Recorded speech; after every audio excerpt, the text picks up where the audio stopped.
And I mean, so if we're looking at these team compositions right now, MVP's team comp, it does have a lot of late game potency, Jhin and Beast, because then it becomes pretty difficult to eat him away from the arrows, the hooks, the plays, and the box. Okay, well, there's the plays being made in the mid lane. Ian forced to go flash. The Cocoon will miss. It is actually the turnaround kill from Ian. Now Songwon's going to go down. It's a double for Ian. MVP off to a colossal start. And he and Songyun want to scale up, but that's a little bit weird because you're giving Jhin and Malzahar free scaling, and that's not something that you want. Oh boy, this is not going to look good. But the turnaround with the suppression. Linderang trying to escape, but he's silenced to death. Ian roaming top lane in the nick of time for some pretty terrible stats, but so far. Oh man, Max gonna have to pop that gray health a little bit ahead of schedule, trying to find something, but the flanks coming in from around behind the turret. Ed and Beyond, they're both there trying to find something. Can they do it? A nice push backwards. The committal, Maha with one kill. Can they find a second? They will. It's a double for the MVP AD carry. They're continuing to go through, but that's Linderang able to turn a great kill right back around. The next one, which they're deeming useless for themselves and also probably useless for MVP. So what they're trying to do is fork MVP into taking the bottom tier 1 turret and then not really having anything clear cut to do. Wow, Ed actually using his ultimate to knock the minions away, so Snowflower's the one to take aggro. He drops it, gives it over to Elise, who will repel to drop it again. A perfect kill there, which will go reset. I wouldn't be surprised. Well, okay, I'm a little surprised, but all right. How about that reset? That's the caster curse hard at work. That's going to be a kill on the Linderang. You can't catch me still, so I can always get people to safety.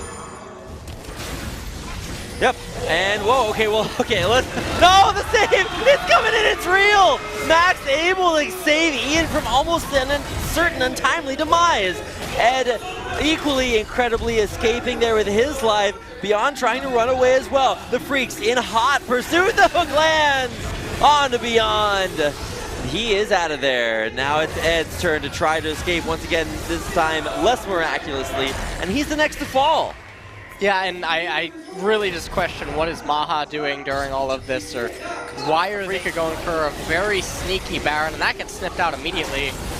I mean, they're going to be able to deal a lot of damage to it, down below half HP. They're going to commit to this, and they're not all making this out alive. Where's the Baron going? It's taken by Songhwan. Immediate flashes over the wall for the disengage. Songyun does go down, so does Linderang, but 3 members of the Freaks survive alive with a Baron buff, or will they? There's Max hunting, sniffing, Beyond going behind enemy lines there. Songhwan missing the Cocoon. There's Mickey to try to save something. Repel to keep him alive for a little bit longer. Songhwan lives! Just barely. Now Beyond maybe in a little bit of trouble.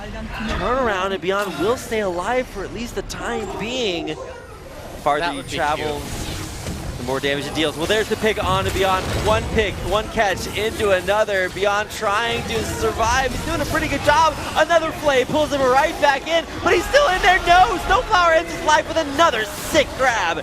There's Max for the save. Will he get caught out next? He will, but there's the QSS to keep him in it. That's Mickey overextending. He's going to go down. Songwon very low. Can he survive once again? The slow from the tongue lash coming out. Songyu will drop from Malefic Visions. It resets there onto Snowflower. Continuing to slow him with the Rylai's. More kills coming their way as Maha secures Songwon's death. Now Snowflower, you're not making it out of here alive. Tries to hook, tries to play, but it's not his day. Maha with a double. Yeah, and that is the opposite of what is good for a Freak. Loved it. Came together as a team, and now, well, they have to do that on an entirely different level. They're ahead, but can they secure this Baron? It's down to half HP, knocking Songhwan back, but he's going to get lanterned right back in. This Baron is under a lot of pressure. Linderang, though, goes down. It's Ed to take him out. The Baron's still going lower and lower. Songhwan trying to get in, but he can't. And in the end, it's Maha that'll take that Baron out. But the turnaround might be real here as MVP are very low HP. Snowflower very low there. Mickey will get knocked backwards. He's trying to turn this one around, but it's a huge hole there for Maha. Oh my gosh, turning that into a 5. Here we go, trying to get a nice teleport catch onto Ian. An immediate flash completely countering it out. And now maybe a turnaround, some punishment here. Ian coming around the wall, silence there on to Mickey. He and Spawn might be in a little bit of a rough spot, but it's Max and Maha continuing to go forward. Maha down to half health. The damage going there on to Maha. Look at that shit ult, so much damage. Snowflower flashing away. Where's the last hit? Gonna give it over to Ed. Of course, on the bottom half of the map, it's Ian to help out with more kills. It's a double for him, and with deaths coming in, this is going to be the win for MVP. They won game 1. They're crushing game number 2. And that will be the number of, okay, well, they're gonna take out more kills before they go. There's the Duskblade of Drakthar to finalize yet another kill there. Maha crushing it down there at the end, much like the Nexus. It'll be a 21-9 victory for MVP and a 2-0 over the Afrika Freaks to punch their way to the quarterfinals. Yeah, and I mean, MVP, I was a little bit